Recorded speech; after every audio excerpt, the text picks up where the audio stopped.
pessoal, espero que todos estejam bem. Eu sou o professor Bruno Brentan e eu vou acompanhar vocês ao longo da disciplina de Mecânica de Fluidos, tanto na turma A quanto na turma B. Também sou eu que vou gravar os vídeos da metade do conteúdo da disciplina. Esses vídeos serão disponibilizados tanto para as minhas turmas quanto para a turma do professor Jorge. Nessa primeira aula, nós vamos fazer uma diferenciação dos sólidos para os fluidos. Vamos conceituar formalmente um fluido e também apresentar algumas propriedades que nos ajudem a caracterizar esses fluidos. Esse é o primeiro vídeo de uma série de 5 vídeos que nós vamos propor como primeira aula, tá bem? Vamos lá então? Intuitivamente, a gente consegue diferenciar o que é um sólido de um fluido. Por exemplo, qual seria essa diferença? É claro que você sabe que um cubo de gelo é sólido ou é fluido. E a água dentro de um copo? Sólido ou fluido? O concreto que está sendo bombeado de um caminhão betoneira? Sólido ou fluido? Bom, e o pilar depois que ficou rígido no edifício? Sólido ou fluido? Bom, intuitivamente a gente consegue diferenciar um sólido de um fluido. E também com esses exemplos do concreto e da água e do cubo de gelo, nós conseguimos ver que um fluido ou um sólido não depende do seu material, mas sim do estado que ele se encontra. Bom, formalmente, como a gente poderia diferenciar essas duas coisas? Se nós vamos para o ponto de vista molecular, as partículas de um sólido estão muito mais próximas umas das outras. Isso faz com que as interações intermoleculares sejam muito altas. Isso dá rigidez ao corpo. É uma propriedade que a gente estuda dentro da mecânica dos sólidos, inclusive, a rigidez dos corpos. Por outro lado, nos fluidos, essas moléculas estão mais distantes. Isso faz com que haja menos rigidez. Isso faz com que as forças moleculares sejam menores. Então, o sólido, o corpo começa a perder rigidez e ganha uma outra característica chamada de fluidez. Vamos pegar aqui e desenhar dois corpos e imaginar o que acontece com eles. Olha só, no corpo sólido, por conta do peso próprio, ele vai se deformar. Então, o peso faz com que o corpo comece a se deformar, mas essa deformação não é contínua. O sólido, por conta da sua estrutura molecular, consegue suportar o próprio peso, mesmo que ele vá se deformando. Aparecem tensões dentro desse corpo, se a gente fizer esse pequeno corte, e essas tensões são tensões axiais e tangenciais, tá bem? Por outro lado, o corpo fluido, ele precisa de um recipiente sólido que o contenha. Do contrário, esse corpo começa a se deformar continuamente. Ou seja, o corpo fluido não consegue sustentar seu próprio peso sem um recipiente que o contenha. Isso acontece exatamente por questões das forças intermoleculares. E esse corpo fluido, quando sem nenhum recipiente que o formar continuamente, ou como a gente chama na mecânica dos fluidos, esse corpo escoa até um ponto de equilíbrio. Tá certo? Do ponto de vista físico, então a gente tem duas relações opostas. Os sólidos, eles conseguem suportar os esforços axiais, aqueles que são perpendiculares à face, como esse aqui, por exemplo, ou se a gente decompor esse segundo, a gente vai ter um esforço axial, tá bem? Perpendicular à face, e também resiste a esforços tangenciais ou esforços cisalhantes. Por outro lado, os fluidos não suportam esforços tangenciais. Quando submetidos a esse tipo de esforço, um fluido vai se deformar continuamente, ou melhor dizendo, ele vai escoar. Também, os fluidos não suportam tração, esforços axiais de tração, ou seja, eles não são capazes de serem tracionados, diferente de uma barra de ferro, por exemplo. Diferente de uma barra de ferro, por exemplo. Quando tracionados, o fluido escoa.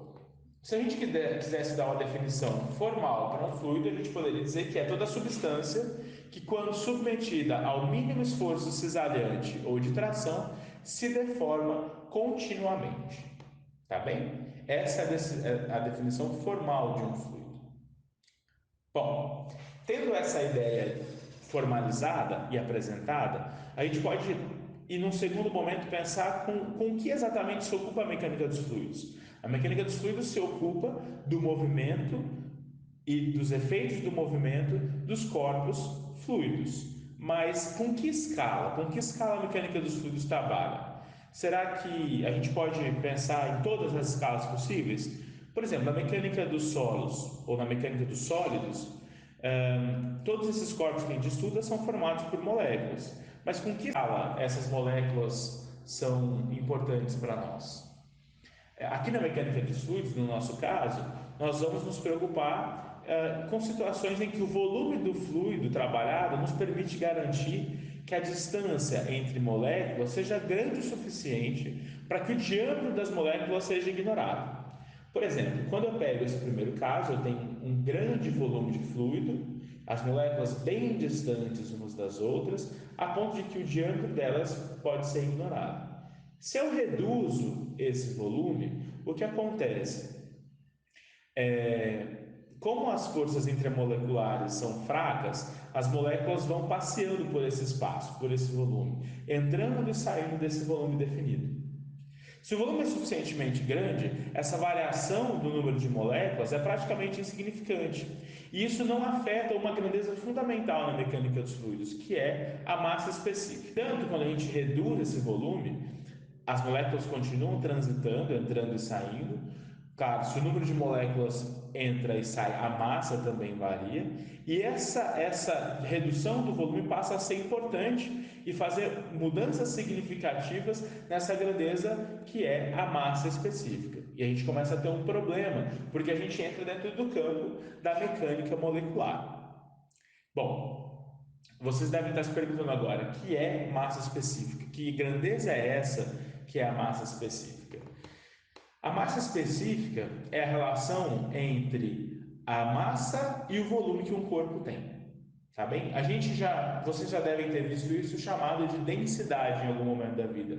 Aqui na mecânica dos fluidos, a gente vai chamar que a relação entre massa e volume é chamado de massa específica. Mais formalmente ainda, é o limite da fração de massa por um determinado volume, quando esse volume tende ao volume V estrela. Esse volume delta V estrela representa exatamente o volume mínimo que a gente tem que trabalhar para que as variações moleculares não interfiram na massa específica. O que acontece? Vamos olhar aqui para esse gráfico.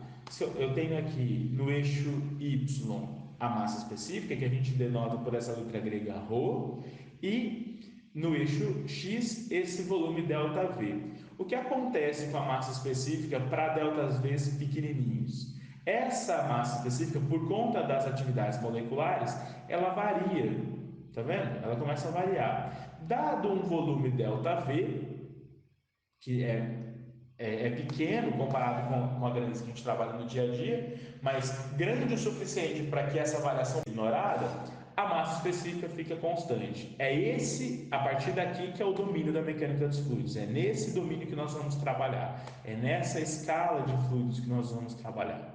Tá bem? Bom, parece um pouco complicado, né? Mas não é não. O que eu quero dizer é que na mecânica dos fluidos nós não estamos interessados no que acontece a nível molecular, assim como na mecânica dos sólidos. Vocês não ficam observando como se comporta cada molécula de concreto ou de madeira quando expostos a uma tensão, a uma força.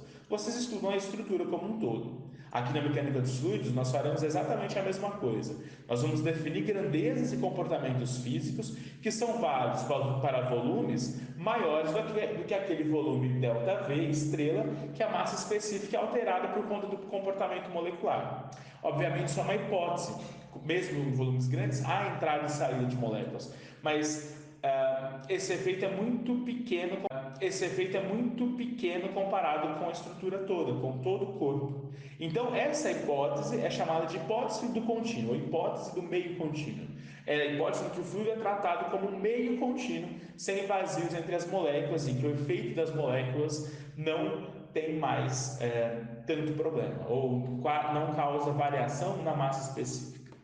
tá? Então, se a gente tivesse que resumir esse nosso primeiro vídeo, um fluido é todo o corpo que, ao ser submetido a esforços tangenciais ou de tração, se deforma continuamente, também chamado de escoar, deformar continuamente, deformar indefinidamente, escoar.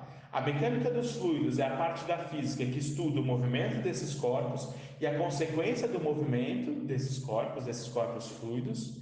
E uma premissa que nós fazemos é exatamente a hipótese do contínuo. Nós vamos trabalhar numa escala em que os volumes tratados são grandes o suficiente para que o fluido seja considerado como um meio contínuo, sem espaços entre as moléculas. Tá certo? Mas agora a gente já definiu o que a mecânica dos fluidos faz, o que é um fluido, a principal hipótese da mecânica dos fluidos, mas como nós poderíamos caracterizar um fluido? Quais são as grandezas relacionadas ao comportamento dos fluidos? É isso e um pouco mais que a gente vai ver no nosso próximo vídeo. Se vocês têm dúvidas, pode nos mandar e-mail ou trazê-las na próxima aula online. Tudo bem? Muito obrigado e até o próximo vídeo.